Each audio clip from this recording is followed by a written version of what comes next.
मुंबई शहराला पाणी पुरवठा करणाऱ्या तलावातील पाणीसाठ्यामध्ये मोठी घट होते आणि त्यात पाऊस लांबल्यामुळे मुंबईकर भीषण पाणी टंचाईच्या उंबरठ्यावर आहेत। तानसा तलावातील पाणीसाठा हा केवळ 5.53% आलाय। शहराला सर्वाधिक पाणी पुरवठा करणाऱ्या भातसा तलावात सुद्धा अवघा 10% पाणीसाठा शिल्लक आहे। पाऊस लांबल्यामुळे मुंबई महानगरपालिकेची चिंता वाढली आहे। तलावांमध्ये असलेला जेमतेम 10% पाणीसाठा पुरवायचा कसा असा प्रश्न आहे आणि 6 तलावांच्या पाणलोट क्षेत्रामध्ये अवघा 10.72% म्हणजे 1,55,000 दशलक्ष लिटर पाणीसाठा शिल्लक आहे।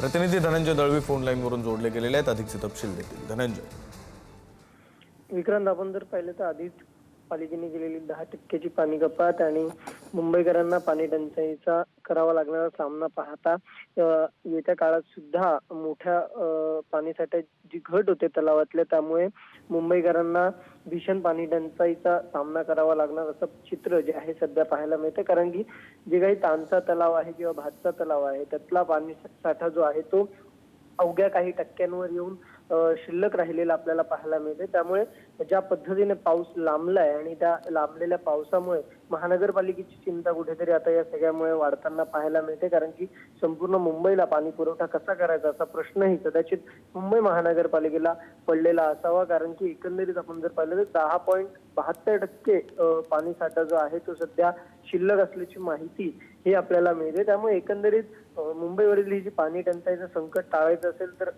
सर्वात म्हणजे पावसाची प्रतीक्षा आहेच। मात्र जर येत्या आठवड्याभरात तलावाच्या या क्षेत्रामध्ये समाधानकारक पाऊस नाही पडला तर या सगळ्यामुळे पाणी टंचाई वाढेल आणि मुंबईकरांना मात्र टँकरवर अवलंबून राहू लागू शकतं, जेव्हा तशा पद्धतीची चित्र ही येत्या काळात आपल्याला पाहावी लागतील विक्रांत।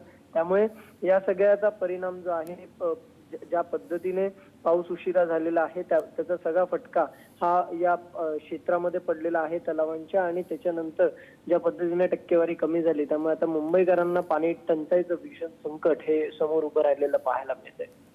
धन्यवाद धनंजय दिलेल्या सगळ्या माहितीसाठी।